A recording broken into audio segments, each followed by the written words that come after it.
बाजार के एक और दिग्गज जुजित फाइनेंशियल के गौरांग शाह हमारे साथ जुड़ गए हैं। गौरांग, बहुत शुक्रिया आपका समय देने के लिए। स्वागत है आपका टेक्नो स्वदेश पर। सर, सबसे पहले स्टॉक से शुरू करते हैं।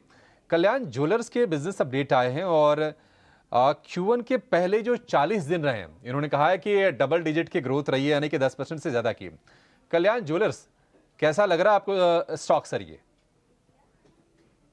धन्यवाद अभिषेक, आपका आप सभी को प्रणाम और शुभ प्रभात हमारे तरफ से। तो देखिए, जेम्स एंड ज्वेलरी के कारोबार में अगर एक कंपनी पसंद करनी है आपको, तो हमारी राय से सबसे प्रथम, सबसे दिग्गज, सबसे मजबूत बैलेंस शीट और सक्षम कारोबार वाली कंपनी है टाइटन कंपनी।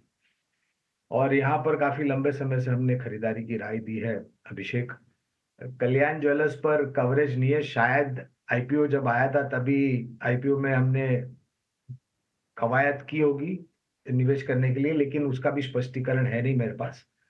तो और मैं एक चीज हमेशा कहता हूं अभिषेक कि ठीक है, एक सेक्टर चॉइस हो सकती है जेम्स एंड ज्वेलरी, लेकिन अगर आपकी बुद्धिमत्ता और विचारधारा सोने को एज अ बेस या फिर अंडरलाइन सिक्योरिटी को ध्यान में रख करके आप निवेश करते हैं, तो हमने कई बार बुनियादी तर्क के आधार पर जब आप राय देते हैं निवेशकों को निवेश करने के लिए, तो आपका ये दायित्व बनता है कि आप ये भी ज्ञान दे निवेशकों के आप अपना जोखिम जो है वो बांट करके चले अलग अलग एसेट क्लास में।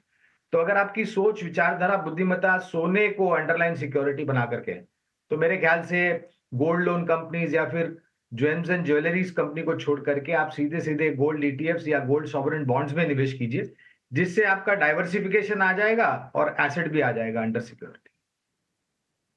जेके सीमेंट दिखाना स्क्रीन पर। जेके सीमेंट, उसके शायद नंबर भी आए हुए हैं, इसलिए भी थोड़ा रिएक्शन देगा अलग से। ये वजह जेके सीमेंट दिखाइएगा। ये 4000 वाला शेयर है। गौरांग सर, ये सीमेंट कंपनीज पर आपका टेक क्या है? ज़्यादातर बाजार की गिरावट के अंदर पार्टिसिपेट कर रही है और टूटी भी हैं, इसमें कोई दो राय नहीं है ना। उनकी अपनी कॉस्ट शीट्स, बैलेंस शीट्स को उस समय लोग नज़रअंदाज भी कर रहे हैं कि क्रूड देखो नीचे से काफ़ी तेज़ी से ऊपर से नीचे भी आया हुआ है। नज़रअंदाज तो हो रहा है सब चीज़ें। लेकिन अगर आपका टेक चाहिए मेरे को सीमेंट कंपनीज पे, जेके सीमेंट तेज़ है इसलिए मेरी नज़र में आ गया, अदरवाइज ज़्यादातर सीमेंट कंपनीज तेज़ नहीं होनी चाहिए। बस दिखा देना सारी सीमेंट कंपनीज। और गौरांग सर, आपका टेक। डिम्पी जी देखिए, अमूमन ये आकलन लगाया जाता है कि बारिश के मौसम में निर्माण कार्य धीमे गति पे होता है और उसके कारण महीने दर महीने जो सीमेंट की बोरियों के आंकड़े होते हैं वो नीचे आते हैं, लेकिन ऐसा नहीं है डिम्पी। पिछले 2-3 वर्षों में इन कंपनियों ने काफी कुछ प्रगति की है आर&डी के द्वारा। पहले जिस प्रकार से एक एक महीने आपको इंतजार करना पड़ा था अगर आपने आरसीसी डाली है तो सूखने के लिए, ऐसा नहीं है अभी। बहुत जल्द टेक्नोलॉजी जो इस्तेमाल की है तो बहुत जल्द ड्राई हो जाता है। तो कहने का तात्पर्य ये है, 4 जून इस दूसरे सबसे लंबा चरण, मेरे ख्याल से 1952 के बाद ये सबसे लंबा चरण है चुनाव का। सात भागों में ये चुनाव हो रहा है और 1 जून को समाप्त होगा, 4 जून को नतीजे आएंगे। सरकार गठन होने के बाद भारत निर्माण कार्य बहुत ही जोर शोर से आगे बढ़ेगा डिम्पी। और न तो सिर्फ सरकार के खर्च जो हो रही है केंद्रीय स्तर पर या राज्य स्तर पर, लेकिन रियल एस्टेट सेक्टर भी अच्छा कर रहा है।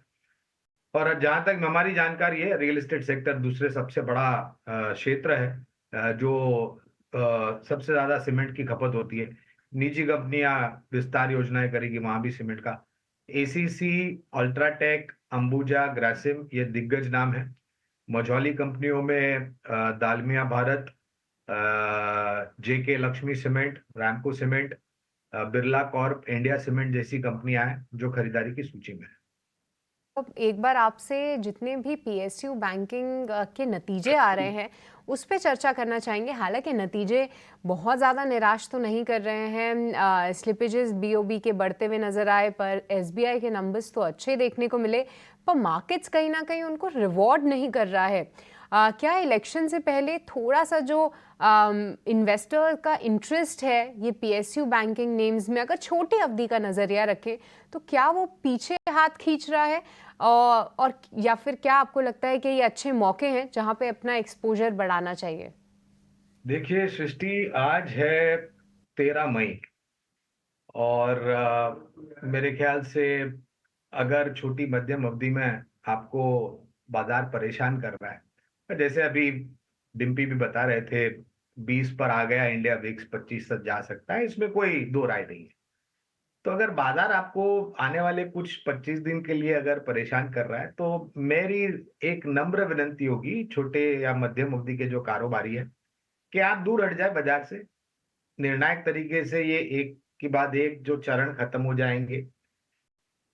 1 जून को आखिरी चरण होगा, 4 जून को नतीजे आ जाएंगे, तो 4 जून के बाद 5 जून को आइए बाजार में, आपका स्वागत है। थोड़ा बहुत ऊपर लेने मिलेगा, 10-15% नतीजों पर निर्भर करता है, लेकिन कम से कम आपके पास स्पष्टता आ जाएगी और डर या भय जो भी है छोटी मध्यम अवधि के लिए।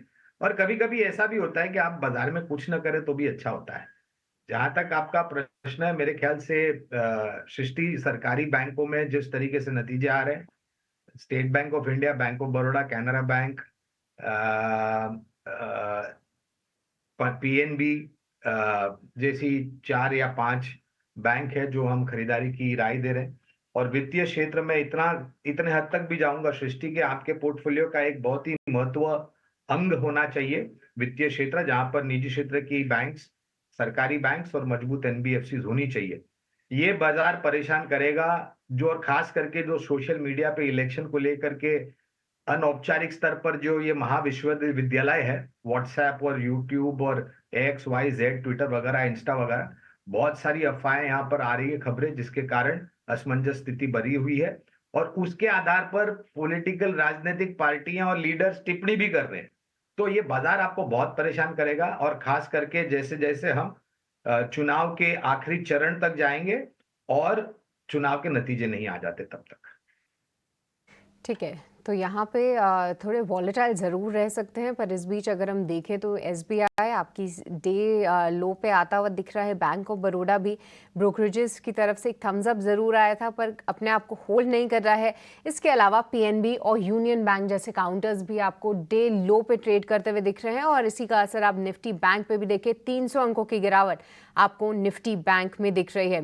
पर कुछ सरकारी बैंकों पे भी राय लें। एक बार शिवांगी, जितने भी सरकारी बैंक हैं उनमें से कोई काउंटर जो कि आपको फिलहाल स्ट्रॉन्ग दिख रहा हो, और अगर ट्रेडिंग रीबाउंड यहाँ से अगर थोड़ा सा निफ्टी बैंक अगर रीबाउंड करता है, तो कोई सरकारी कोई प्राइवेट बैंक जो कि आपके रेडार पे हो? क्योंकि मैं देख पा रही हूँ कि एचडीएफसी बैंक कहीं ना कहीं अपने आप को फिलहाल होल्ड करने में कायम है। बिल्कुल, थोड़े सिलेक्टिव बैंकिंग काउंटर्स के साथ हम देख रहे हैं कि थोड़ी बहुत स्ट्रेंथ नजर आ रही है। ऐसे में एसबीआई जो है पीएसयू स्पेस में से यहाँ पे हम इसको नजर डाल सकते हैं। दूसरी ओर एक्सिस बैंक जो है प्राइवेट स्पेस में से, ये एक कंसोलिडेटिव मोड में है, एंड इसमें ज्यादा वीकनेस नहीं देखने को मिल रही है, विच इज क्वाइट पॉजिटिव। तो यहाँ पे एक्सिस मेरी प्रेफर्ड पिक है in the entire banking space, और बाजार कहीं ना कहीं स्टेबलाइज अगर होते हुए दिखता है, तो यहाँ पे हम 1150 के टारगेट्स के लिए इसको प्ले कर सकते हैं।